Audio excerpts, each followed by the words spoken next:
Degree है पर नौकरी नहीं। तो सवाल ये नहीं है कि आप पढ़े लिखे हैं या नहीं। सवाल ये है, आपने सीखा भी है या नहीं। पिछले एपिसोड में हम एक लड़के का जिक्र किए जो सड़क किनारे खड़ा होकर गिड़गिड़ा रहा था फोन पर, सर एक मौका दे दीजिए, मैं सब सीख लूंगा। उसकी आवाज अभी भी मेरे दिमाग में गूंजती है। बहुत सोचा और फिर मुझे समझ में आया, डिग्री काफी नहीं है। नमस्कार दोस्तों, मेरा नाम है अश्वनी कुमार और आप देख रहे हैं बजट फ्रेंडली पॉडकास्ट। आज हम उस सवाल का सामना करेंगे जो हर स्टूडेंट को अंदर ही अंदर खाए जा रही है कि इतनी महंगी डिग्री होने के बाद भी हमारे हाथ खाली क्यों है। आप ही बताइए, हम स्कूल क्यों जाते हैं? आपका जवाब होगा, पढ़ने के लिए, सीखने के लिए। लेकिन सच्चाई ये है, हम वहाँ नंबर लाने के लिए जाते हैं। बचपन से ही सिखाया जाता है, मार्क्स अच्छे होंगे तभी तारीफ मिलेगी, फर्स्ट आओगे तभी पहचान मिलेगी। मतलब ज्ञान गया तेल लेने। एक छोटा सा एग्जाम्पल लेते हैं। हम सभी को बचपन में ही सिखाया जाता है कि ट्रैफिक नियमों का पालन करें, रेड लाइट हो तो रुकना है, ग्रीन लाइट हो तो चलना है। बच्चा रट लेता है, एग्जाम में आंसर भी लिख देता है और नंबर भी ले आता है। लेकिन वही बच्चा जब स्कूल से बाहर निकलता है, तब देखता है कि माँ बाप या फिर टीचर्स भी हेलमेट हाथ में फंसा लिए या फिर गाड़ी में लगा दिए कहीं पे और ऐसे ही निकल पड़े। गार्जियंस को देखता है कि 40 सेकेंड तक भी रुक नहीं सकते और रेड लाइट सिग्नल को तोड़ के ही आगे निकल जाते हैं। ज़रूरत पड़े तो रॉन्ग साइड से भी चले जाते हैं। और यहीं से बच्चों को एक खतरनाक सबक मिल जाता है कि नियम सिर्फ कॉपी में आंसर सीखने के लिए होता है, असल ज़िंदगी के लिए नहीं। यही हाल बाकी सब्जेक्ट्स का भी है। हम डेमोक्रेसी पढ़ते हैं, लेकिन जब वोट देने की बारी आती है तब वोट देते हैं जात देखकर। हम ये भी पढ़ते हैं कि हम सभी धर्म एक है, भाईचारा, बंधुत्व। लेकिन एक मूवी आती है और हम 400 साल पुरानी बातों पर भी झगड़ने को तैयार हो जाते हैं। हम पढ़ते तो हैं लेकिन जिंदगी में उतारना नहीं सीखते। और यहीं से मर जाती है हमारी स्किल थिंकिंग, लॉजिकल थिंकिंग। एक दो बात कॉलेज की भी कर लेते हैं। ये कहानी सिर्फ यूपी बिहार की नहीं है, लेकिन ये यहाँ ज़्यादा साफ दिख जाता है।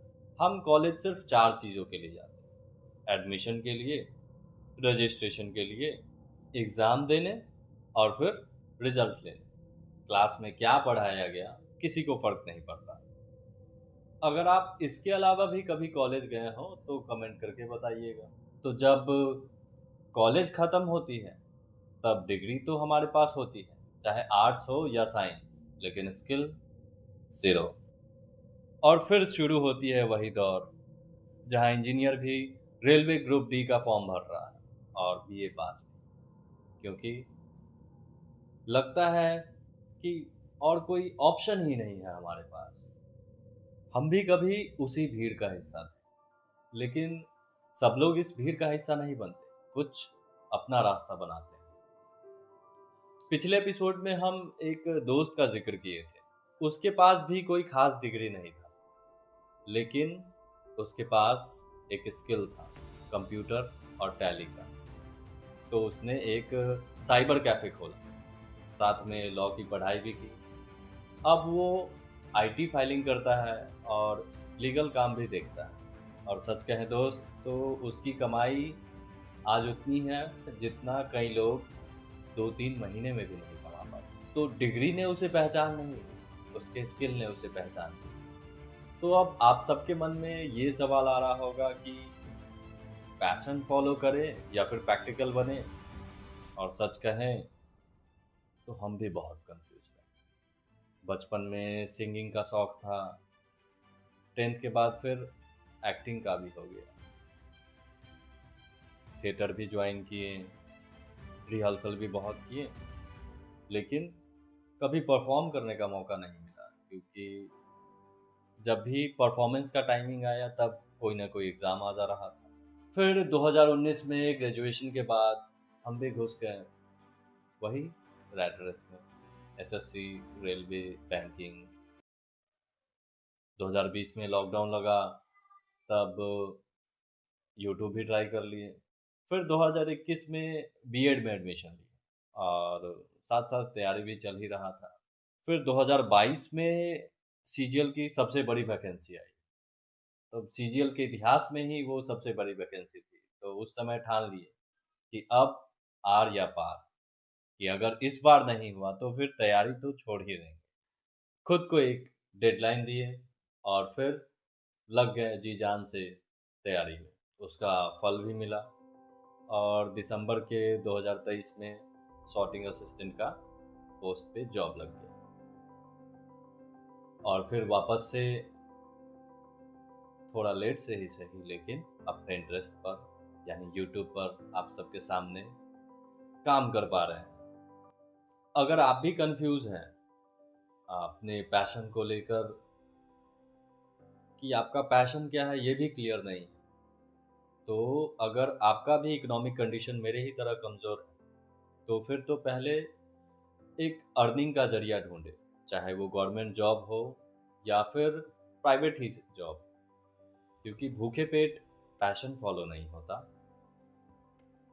और जब वो ज़रिया आपको मिल जाए फिर आप अपने इंटरेस्ट पर काम कर सकते हैं, जैसे आज हम अपने इंटरेस्ट पर काम कर रहे हैं। हाँ, एक बात याद रखें, खास करके अगर आप गवर्नमेंट एग्ज़ाम की तैयारी कर रहे हैं तो तैयारी ऐसे करें कि जब एग्जामिनेशन हॉल में घुस रहे हो तो उस समय ये मलाल ना रहे, काश थोड़ा और पढ़ लिया होता तो और बेहतर करते। मन में एक कॉन्फिडेंस रहे, उस लेवल की पढ़ाई करें कि हाँ, इससे ज़्यादा अब हम नहीं पढ़ सकते। अब एक आखिरी मगर ज़रूरी बात, हाँ लेकिन उससे पहले आप लोगों का पिछले एपिसोड के रिस्पांस के लिए बहुत बहुत शुक्रिया। आपने वीडियो देखा, लाइक किया, कमेंट किया, शेयर किया, उसके लिए बहुत बहुत थैंक यू। कुछ लोगों ने तारीफ की तो कुछ लोगों ने आईना भी दिखाया। शिवम भाई, सच कहें तो आपका कमेंट थोड़ा सा चुभा, लेकिन दिल को भी लगी, क्योंकि बात आपकी सही है। मेरा नीश क्लियर नहीं था, आपका कमेंट नोट कर लिए हैं। इस 2026 में यही रिजोल्यूशन है कि फोकस सिर्फ एक चीज़ पे करना है। और हाँ बाबा यागा, आपकी पारखी नज़र को सलाम। हमारी अंगूठी बजट फ्रेंडली ही है, क्योंकि हम बजट फ्रेंडली लोग हैं तो हमारा सब चीज़ बजट फ्रेंडली भी होता है, अंगूठी भी और ये पॉडकास्ट। खैर, बात जब बजट की छिड़ ही गई है तो वो आखिरी बात, कि हम जब कोई चीज़ खरीदते हैं तो उसके लिए बजट बनाते हैं, बजट फिक्स करते हैं, अपने हर चीज़ का एक बजट फिक्स करते हैं। फिर कैरियर बनाते वक्त हम टाइम बजट क्यों नहीं फिक्स करते? एग्जाम्पल सोचिए कि जैसे हम मोबाइल खरीदने जाते हैं, तब सोच कर जाते हैं, अपना बजट पहले ही फिक्स करके जाते हैं कि हाँ 15,000 20,000 का फ़ोन खरीदना है। अब ऐसा तो नहीं करते ना कि 15,000 का सोच कर गए थे और 50,000 का आईफोन लेके चले आए, नहीं ना। तो फिर करियर बनाते वक्त टाइम क्यों नहीं फिक्स करते? सबसे पहले तो अपना बेस्ट दे तैयारी करने में, लेकिन एक टाइम बजट फिक्स करें कि हाँ, हमको तैयारी में 2 साल देना है या 4 साल देना है, और फिर पूरे जी-जान से तैयारी करें। हाँ, 4-5 महीना ऊपर-नीचे होता है, जैसे 15,000 का फ़ोन सोच के गए थे, तो 1000 में अगर थोड़ा और बेहतर मिल जा रहा है, तो फिर चलता है। लेकिन एक तय समय के बाद अगर उस फ़ील्ड में सक्सेस नहीं मिल रहा है, आपका तैयारी में रिज़ल्ट वैसा नहीं आ रहा है जैसा आना चाहिए, तो फिर समय आ गया है कि आपको अपना रास्ता बदलना पड़ेगा। कोई नया स्किल सीखें और फिर आगे बढ़ें। ज़िंदगी बहती हुई नदी का नाम है, एक ठहरे हुए पानी का नहीं, क्योंकि ठहरा हुआ पानी सड़ जाता है। वैसे ही जिंदगी को ज्यादा रोक कर नहीं रखें, नहीं तो जिंदगी अजीब नीरस हो जाएगी। लेकिन एक गलती है जो हम अनजाने में रोज कर रहे हैं, और वो गलती हमारा सारा टाइम बजट खा रही है। वो क्या है, बात करेंगे हम तीसरे एपिसोड में। आपको ये एपिसोड कैसा लगा कमेंट करके बताएं। कोई राय विचार कुछ भी हो, बेझिझक कमेंट करके बताएं। तब तक के लिए अपनी कहानी अपने अंदाज में।